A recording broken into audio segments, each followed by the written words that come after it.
capítulo diz: Ló recebe em sua casa 2 anjos.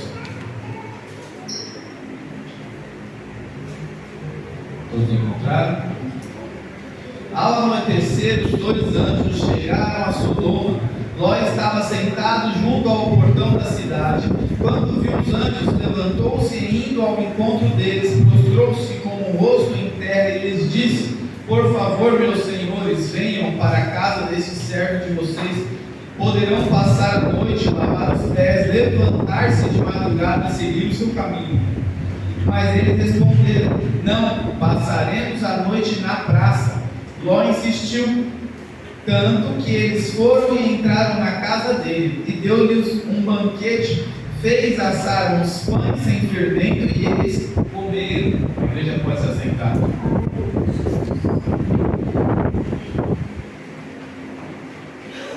Mas antes que eles se deitassem, os homens daquela cidade cercaram a casa, e eram os homens de Sodoma, tanto os moços como os velhos, sim, todo o povo de todos os lados, e chamaram Ló e disseram: Onde estão os homens que à noitinha entraram em sua casa? Tragam-nos aqui, para que abusemos deles. Então Ló foi até a porta, fechou-a atrás de si e lhes disse: Meus irmãos, peço-lhes que não cometam essa maldade. Olhem aqui, tenho 2 filhas virgens e vou trazê-las para vocês. Façam com elas o que quiserem, porém não faça nada a estes homens, porque se acham sob a proteção do meu teto.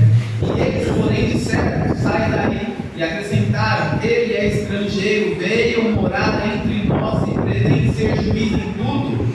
Vamos fazer com você pior do que com eles. E atiraram-se contra o homem, contra Ló, e se aproximaram para arrombar a porta. Porém os homens, estendendo a mão, puxaram Ló para dentro e fecharam a porta, e feriram de cegueira os que estavam do lado de fora, desde o menor até o maior, de modo que se cansaram de procurar a porta.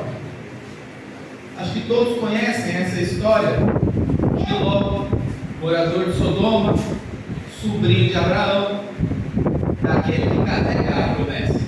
Só que essa história ela começa em Gênesis capítulo 13. E a palavra diz assim: Abraão saiu do Egito e foi para o Negueb. Ele e a sua mulher, tudo o que tinha, e Ló foi com ele. Abraão era muito rico, possuía gado, prata e ouro, e fez as suas jornadas do Negueb até Betel, até o lugar onde primeiro tinha armado a sua tenda, entre Betel e Ai, até o lugar do alto que anteriormente tinha feito, até o altar do alto. E ali Abraão invocou o nome do Senhor. Ló, que ia com Abraão, também tinha rebanhos, gado e tendas, e a terra não podia sustentá-los para que morassem juntos, porque eram muitos dos seus bens, de maneira que não podiam morar na companhia um do outro.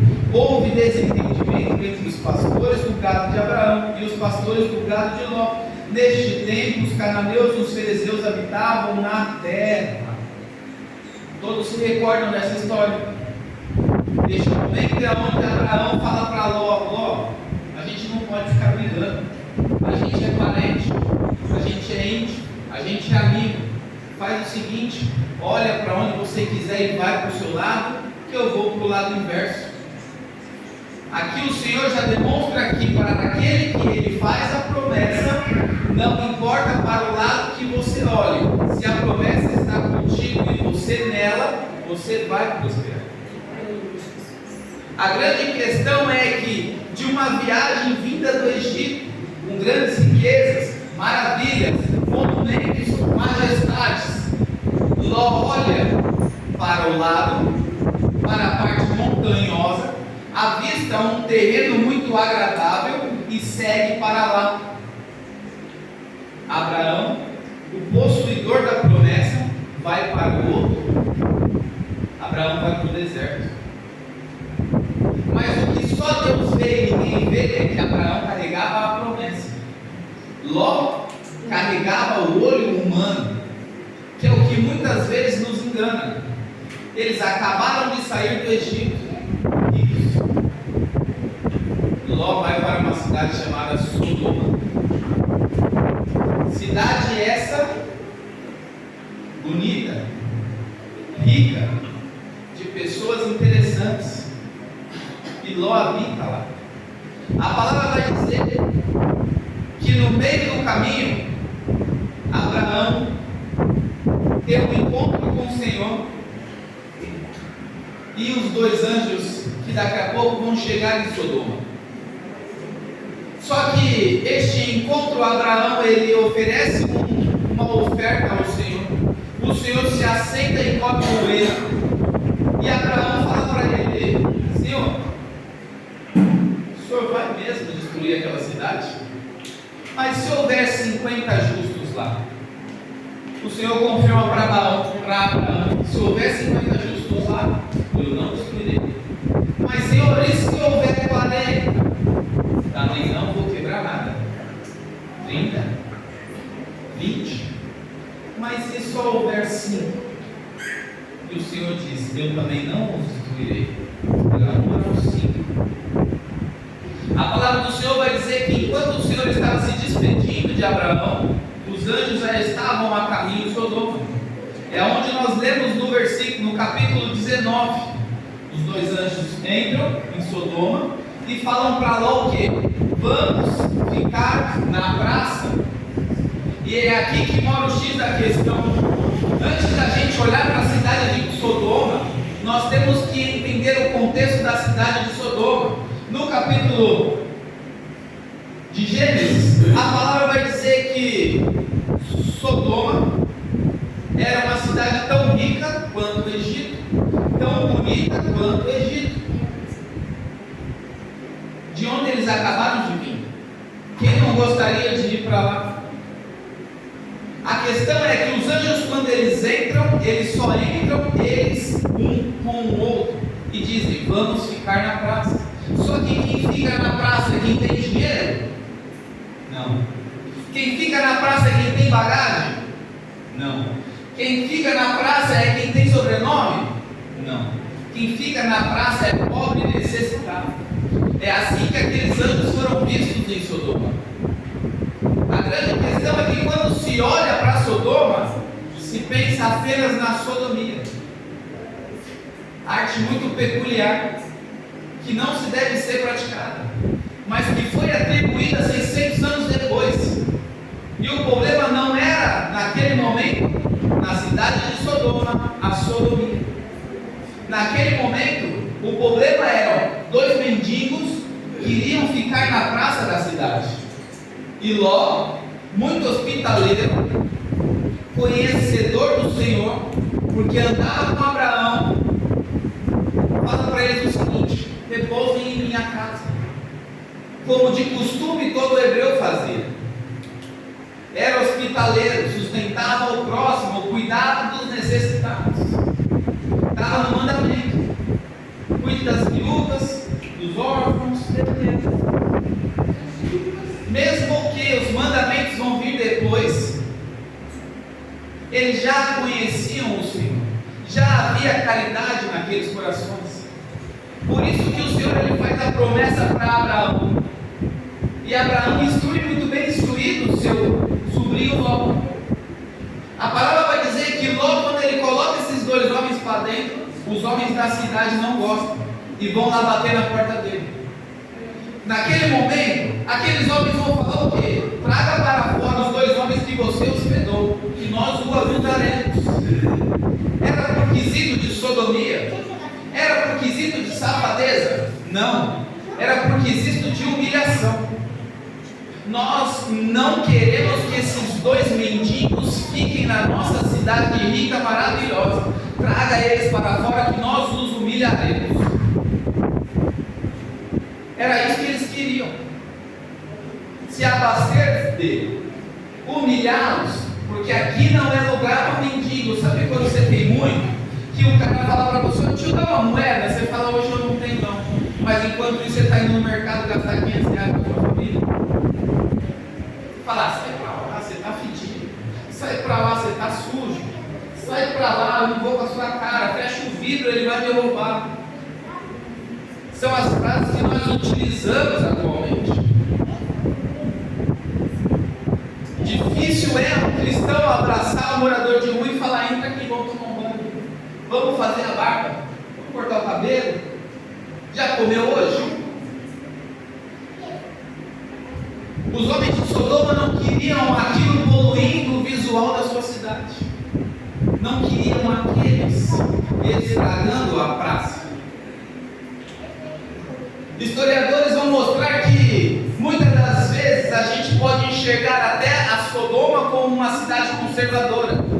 Conservadora, a cidade que fazia sodomia? Só pode ser, porque Ló tinha 2 virgens dentro de casa. Se fosse uma cidade de prostituição, se fosse uma cidade de orgia, não haveria virgens ali. Haveriam prostitutas. A palavra vai dizer que Ló oferece suas próprias filhas, porque é mais fácil para o hebreu se desfazer daquilo que é dele do que se desfazer daquilo do Senhor. É mais fácil para o servo se desfazer daquilo que é dele, tomar um prejuízo, como diz lá no Evangelho de Jesus, quando vai dizer: se alguém te pede que ande 1 milha, ande 2. Se alguém te pede a capa, tire ele. Se alguém te dá um tapa na face, dê a outra. Era isso que Ló estava fazendo e ainda nem conhecia Jesus, ainda nem tinha mandamentos. A palavra vai dizer que os anjos protegem Ló e arrancam Ló de lá, junto com a sua família. A palavra vai dizer que Ló, ao ir embora, o anjo fala: vamos, e não olha para trás. Mas vou olhar para trás para quê? Para pessoas ruins? Eu vou olhar para trás para quê? Para pessoas más? Para uma cidade feia? Para uma cidade pobre? Para uma cidade que me maltrata? Eu não vou olhar para trás para aquelas riquezas que eu deixei lá em Sodoma. Era para aquilo que a mulher de Ló estava olhando. Não era para quem queria bagunçar com os seus hóspedes. Não era para quem queria maltratar o seu marido. Era para aquilo que Ló tinha conquistado materialmente. Era para uma cidade bonita como Egito. Era para um lugar que não dependia do Senhor, porque provia tudo. A palavra do Senhor vai dizer que Jesus, lá em Mateus, fala assim: ai de você, Cafarnaum, haverá grande castigo e rigor. Porque se houvesse em Sodoma os milagres que foram feitos aqui, eles estariam firmes até hoje. Mas Lucas, quais eram os pecados de Sodoma? Será que tem morador de Sodoma aqui hoje? Quais eram os pecados de Sodoma? Ezequiel capítulo 16. O servo bom e fiel vai dizer: eis que esta foi a iniquidade de sua filha Sodoma. Ela e suas filhas foram orgulhosas, tiveram fartura de pão e próspera tranquilidade, mas nunca ampararam os pobres e os necessitados. Foram arrogantes e fizeram abominações diante de mim. Ao ver isso, eu as removi daquele lugar. Talvez o Senhor ele esteja querendo aprumar alguém. Às vezes o Senhor está falando: olha, tu pode até carregar a promessa, para onde você for eu vou te abençoar, mas cuidado para não virar um sodomita, cuidado para não ser arrogante, cuidado para não prevaricar, cuidado para não se desfazer daqueles que eu coloquei no teu caminho para tu cuidar. A grande questão era: se o Senhor ele tira, se tu olhar para trás, tu cai. Se o Senhor ele dá, tu não pode ser mão fechada, tem que abençoar. A grande questão é sempre andar nos preceitos do Senhor. O grande quesito da palavra é: eu não sei o que Ele viu em mim, eu só sei que tudo que eu tenho foi Ele que me deu, e eu não posso reter comigo, eu tenho que liberar.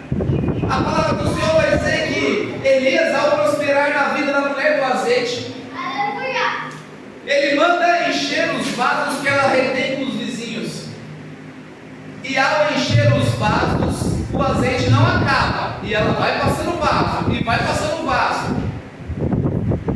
Só que quando acaba o vaso, também acaba o azeite, porque não dá para distribuir mais, então não precisa mais.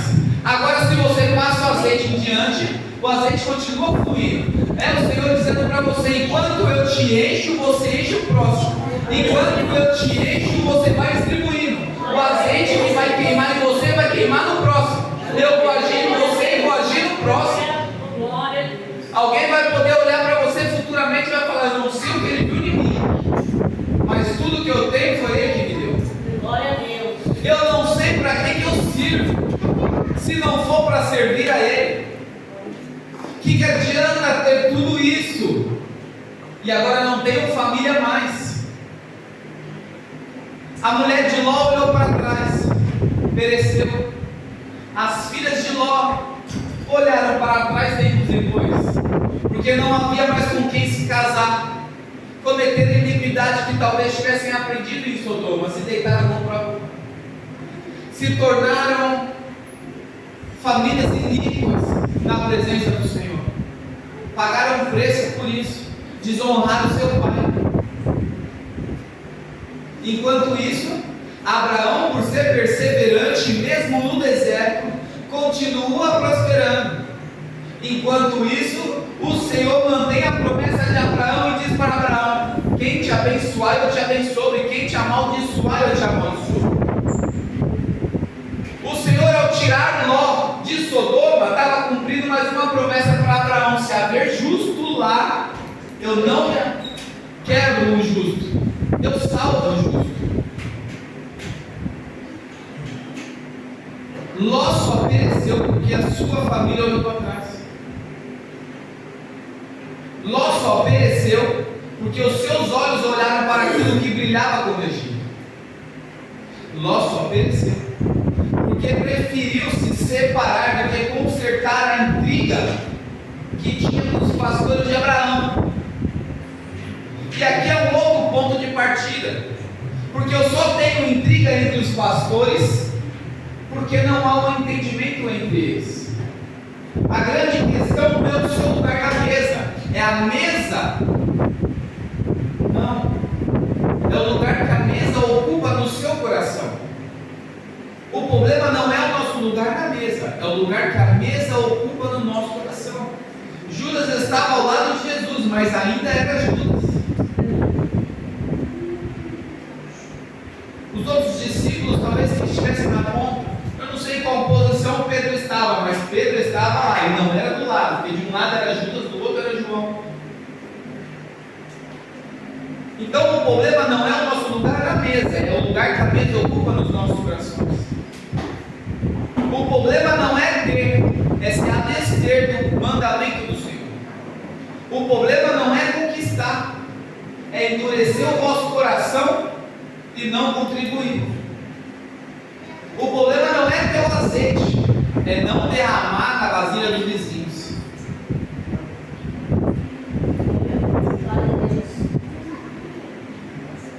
A palavra vai dizer